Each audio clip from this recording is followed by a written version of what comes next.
नमस्कार CSK news में आपका स्वागत है। तो दोस्तों आज गए 17 जनवरी जो फटाफट ब्रेकिंग न्यूज़ निकल के आ रही है। तो दोस्तों यूपी चुनाव और योगी आदित्यनाथ से डरा इमरान खान, बोले यूपी समेत 5 राज्यों में है चुनाव, मोदी सरकार फिर से कर सकती है सर्जिकल स्ट्राइक पीओके में। दरअसल सेना ने कहा था 400 आतंकी हैं पीओके में, कभी भी कर सकते हैं स्ट्राइक।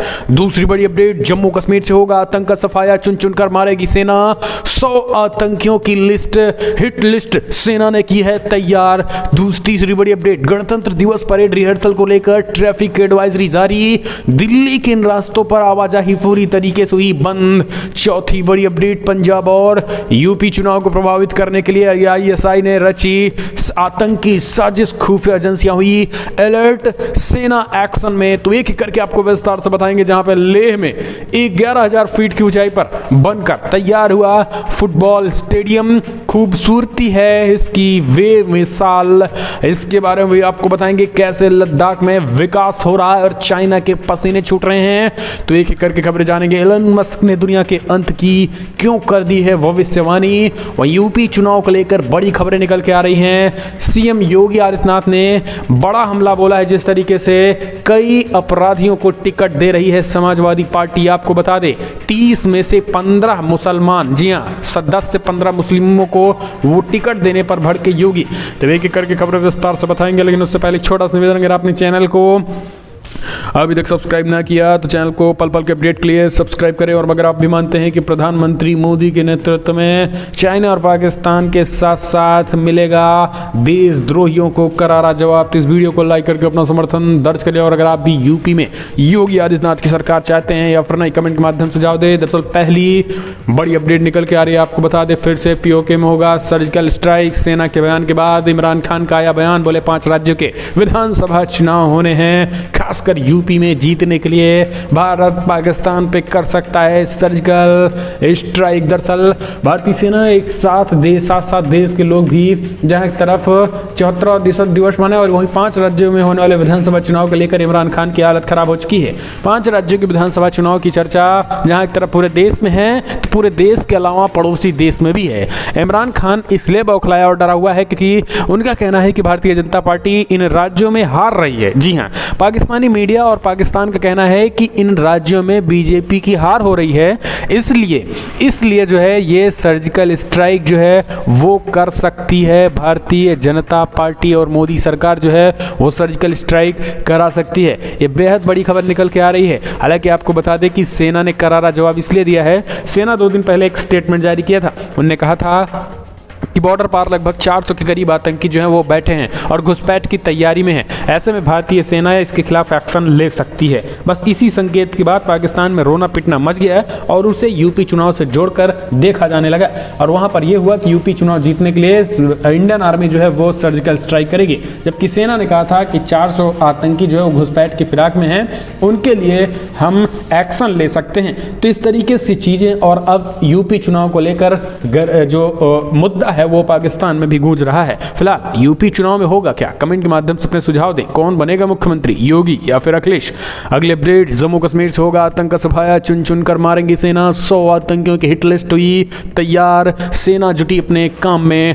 जम्मू कश्मीर में आतंकी नेटवर्क को पूरी तरीके से ध्वस्त करने के लिए सुरक्षा एजेंसियां कमर कस चुकी हैं। कश्मीर के अलग अलग इलाकों में मौजूद आतंकियों में से जैश और लश्कर सहित अन्य गुटों की पूरी तरीके से सफाई करने के अलावा स्थानीय भर्तियों को रोकना सुरक्षा बलों के लिए चुनौतियां हैं, क्योंकि जितने आतंकी मारे जाते हैं उन्हीं अनुपात में नए आतंकियों की भर्ती हो जाती है।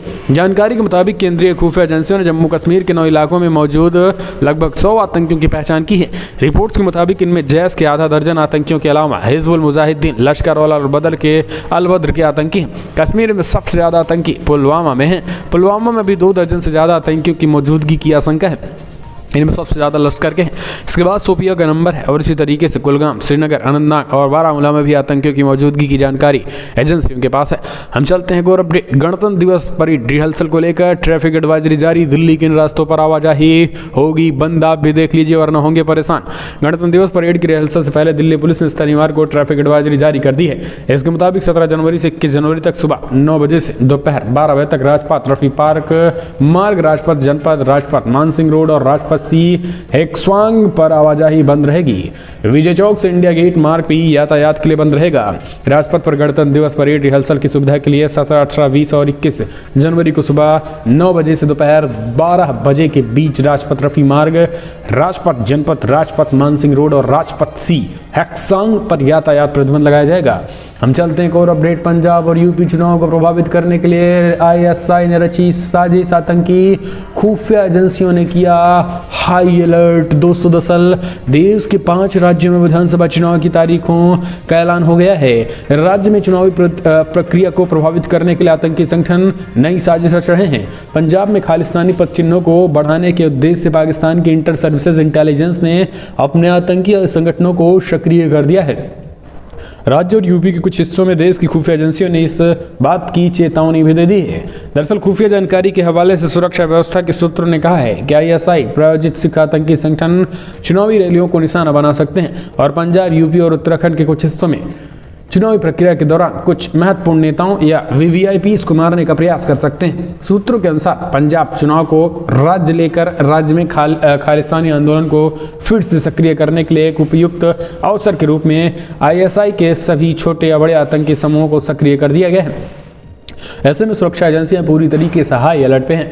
एक और अपडेट, लेह में 11,000 फीट की ऊंचाई पर बनकर तैयार हुआ फुटबॉल स्टेडियम खूबसूरत भी बेमिसाल प्राकृतिक सुंदरता से घिरे दुनिया के सर्वश्रेष्ठ क्रिकेट स्टेडियम में से एक हिमाचल प्रदेश के धर्मशाला में है। लेकिन अब एक फुटबॉल स्टेडियम भी इस लिस्ट में शुमार हो गया है, जो केंद्र शासित प्रदेश लद्दाख के लेह में स्थित है।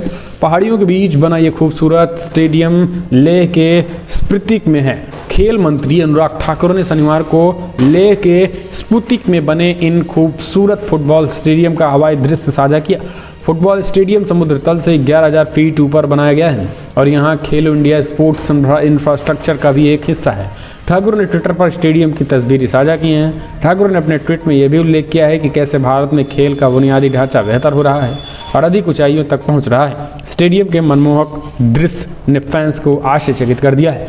हम चलते हैं एक और अपडेट। पाकिस्तानी आतंकी साइंटिस्ट आफिया को छुड़ाने के लिए अमेरिका में आतंकी हमला, 4 को बनाया गया बंधक। अमेरिका के टेक्सास में पाकिस्तानी आतंकी साइंटिस्ट आफिया सिद्दीकी को छुड़ाने के लिए आतंकियों ने हमला कर दिया। यह आतंकी हमला यहूदियों के एक पूजा स्थल पर देखने को मिला, जिसका एक वीडियो सोशल मीडिया पर वायरल हुआ। इतना ही नहीं, पाकिस्तानी साइंटिस्ट आफिया को छुड़ाने के लिए आतंकवादियों ने 4 लोगों को बंधक भी बना लिया।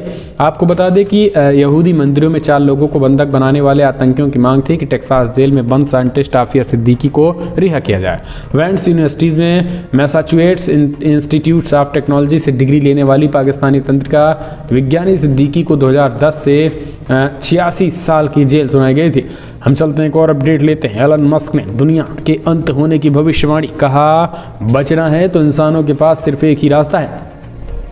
दरअसल मंगल ग्रह पर इंसानों को बसाने की कोशिश में लगे एलन मस्क ने इंसानों को क्या सलाह दी है, ये बताने से पहले हवाई विश्वविद्यालय के मशहूर जीव विज्ञानी की एक रिपोर्ट पेरिस के म्यूजियम नेशनल डी नेचुरल द्वारा प्रकाशित की गई है। रिपोर्ट्स में सहमत हुए एलन मस्क ने कहा है कि पूरी तरीके से अगर दुनिया को बचाना है तो वो कहीं ना कहीं सूरज के आकार में लगातार बढ़ोतरी होने से धरती पर सभी जीवों के खत्म होने का खतरा बढ़ने लगा है और यही कारण है कि धरती पर 6ठी बार भी सामूहिक विलुप्ति की घटना घट सकती है और हमारी पृथ्वी से जीवन हमेशा के लिए खत्म हो सकता है। विशेषज्ञों के इस दावे पर दुनिया के सबसे अमीर कारोबारी एलन मस्क ने भी इंसानों को सलाह दे डाली है। तो दोस्तों आपको बता दें कि एलन मस्क इससे पहले भी चेतावनी देते रहे हैं। एलन मस्क जो है वो कहीं ना कहीं तरीके से स्पेशल घर जो है वो बनाए जाएं, उन्होंने कहा है।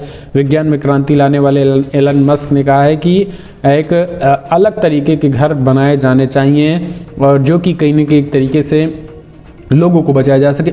हम चलते हैं एक और अपडेट लेते। अफगानिस्तान में भूखमरी की कगार पे पहुंचे विस्थापित जिंदा रहने के लिए बच्चों और अंग बेचने को हुए मजबूर।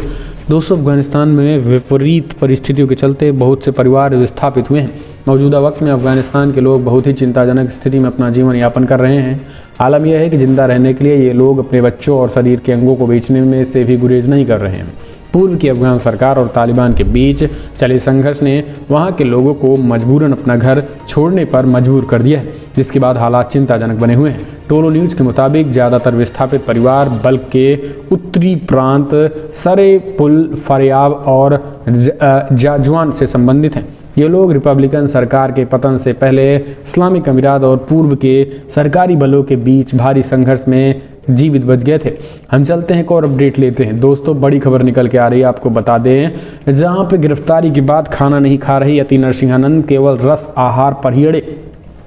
धर्म संसद मामले में पुलिस एक्शन के बाद यति नरसिंहानंद का विरोध कम नहीं हुआ है। हॉस्टल में भी केवल रस आहार पर उनका अनशन जारी है।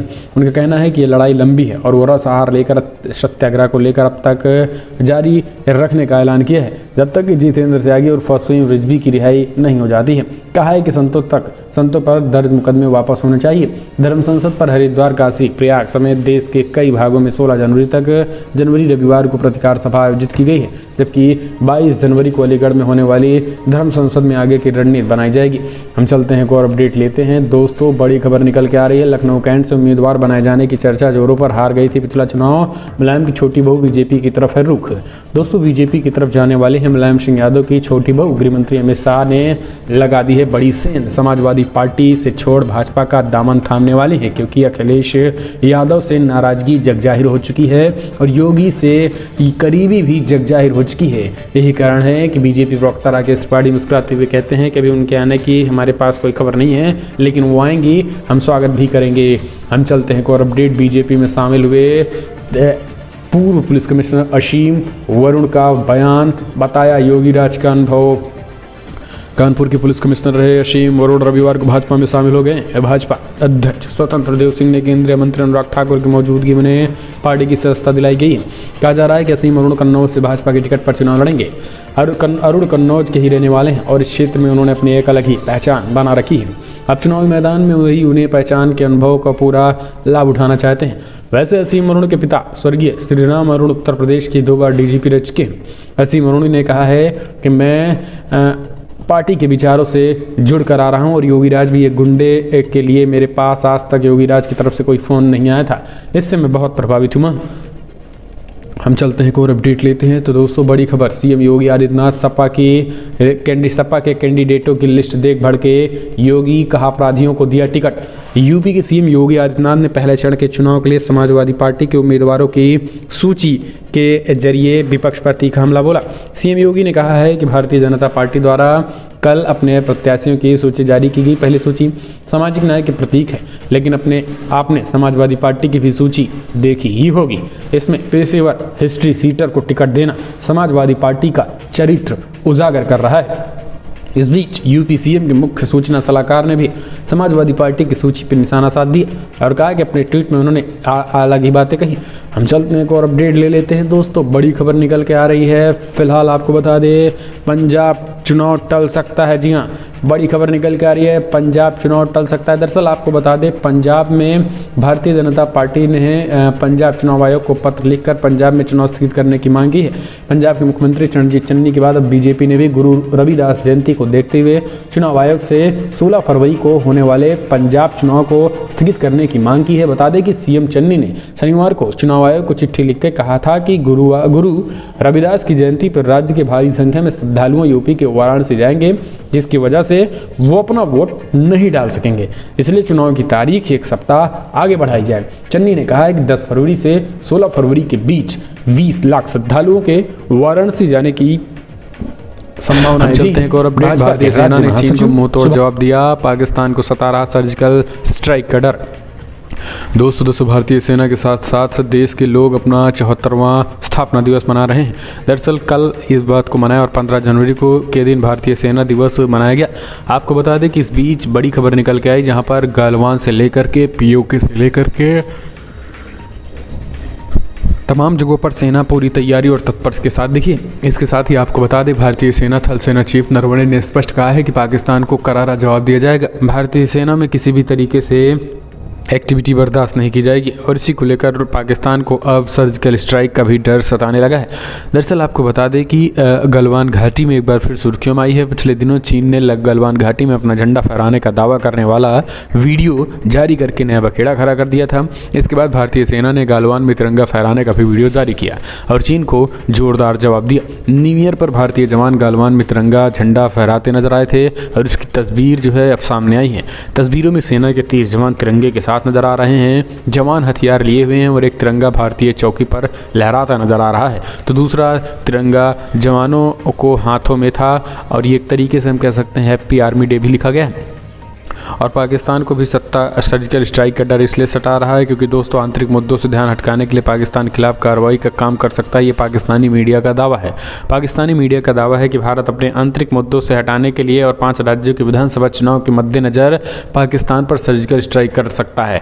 दरअसल 5 राज्यों में वाकई में विधानसभा चुनाव हैं और ये चुनाव जो है जितना भारत में छाया है उतना ज़्यादा पाकिस्तान में भी छाया है। और यही कारण है कि अब पाकिस्तान यूपी में चुनाव है तो इमरान खान को सर्जिकल स्ट्राइक का डर सताने लगा है।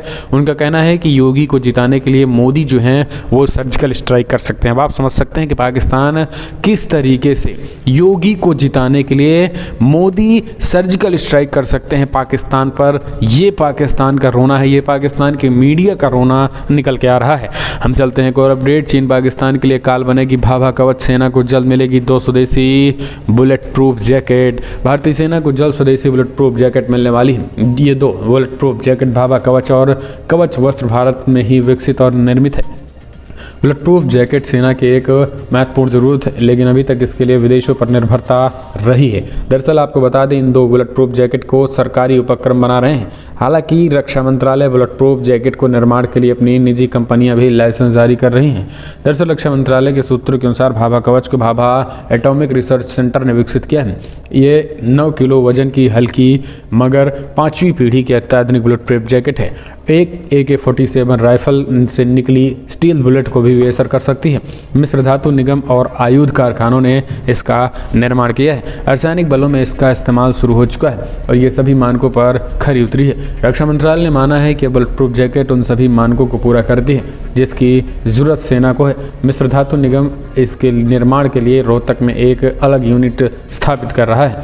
हम चलते हैं एक और अपडेट। रूस ने कहा RIC के जरिए भारत और चीन के बीच बेहतर होंगे संबंध। रशिया PM मोदी और पुतिन के बीच बातचीत और कराने की तरफ बढ़ रहा है। रूसी विदेश मंत्री सर्गेई लावरोव ने कहा है कि रूस भारत चीन RIC ग्रुप भारत और चीन के बीच विश्वास को बढ़ावा देने में उपयोगी हो सकता है। उन्होंने कहा है कि RIC विश्वास मजबूत करने के लिए उपयोगी हो सकता है और कुछ ऐसा भी कहा है कि जिसका हम समर्थन करने जा रहे हैं। हालांकि नरेंद्र मोदी, व्लादिमीर पुतिन और शी जिनपिंग के बीच किसी RIC शिखर सम्मेलन पर कब बैठक होगी ये भी कुछ क्लियर नहीं है। लेकिन आपको बता दें कि रूस की तरफ से ये कहा गया है, यानी रूस, इंडिया और चाइना की मीटिंग RIC मतलब यही है।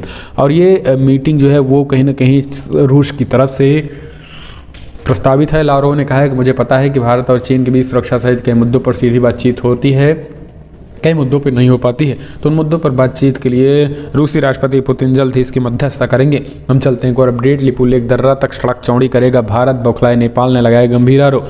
उत्तराखंड में लिपुलेख दर्रा क्षेत्र में भारत सड़क को चौड़ा करने की योजना बना रहा है।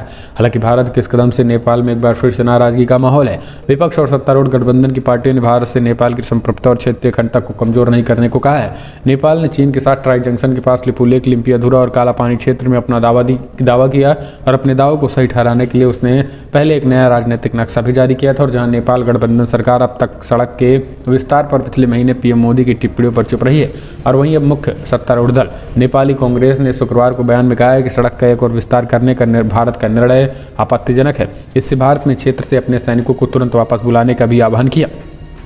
टाइम्स ऑफ इंडिया की खबर के मुताबिक एक बयान में कहा है कि नेपाली कांग्रेस स्पष्ट की है कि लिपुलेख, लिम्पियाधुरा और कालापानी नेपाली क्षेत्र है।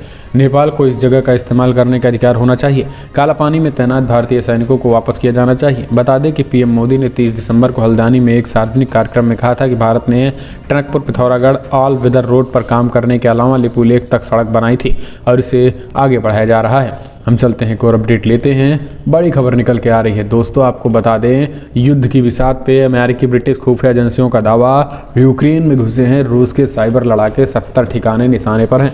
अमेरिकी और ब्रिटिश खुफिया एजेंसियों ने यूक्रेन को लेकर सनसनीखेज खुलासा किया। खुफिया रिपोर्ट्स में दावा किया गया है कि रूसी साइबर लड़ाके यानी हैकर्स यूक्रेन में घुस गए हैं और अपने हमलों की पहली कड़ी के रूप में इन लड़ाकों ने शुक्रवार को यूक्रेन के लगभग 1 दर्जन वेबसाइट को हैक कर लिया है। पेंटागन के प्रवक्ता जॉन किर्बी का कहना है कि ये लड़ाके रूसी राष्ट्रपति पुतिन के आदेश के इंतजार में हैं। रिपोर्ट्स के अनुसार इन्हें यूक्रेन के 70 ठिकानों की लिस्ट बनाई है। रूस 2017 में भी यूक्रेन के अहम साइबर ठिकानों पर हमला कर चुका है। उधर ब्रिटेन के हाउस ऑफ कॉमन्स की डिफेंस कमेटी के चेयरमैन टोबाइस हलविट ने ब्रिटिश खुफिया रिपोर्ट्स के हवाले से कहा है कि यूक्रेन पर रूसी हमला बस चंद दिनों की दूरी पर है। रूस ने जेनेवा वार्ता विफल होने के बाद यूक्रेन की घेराबंदी को और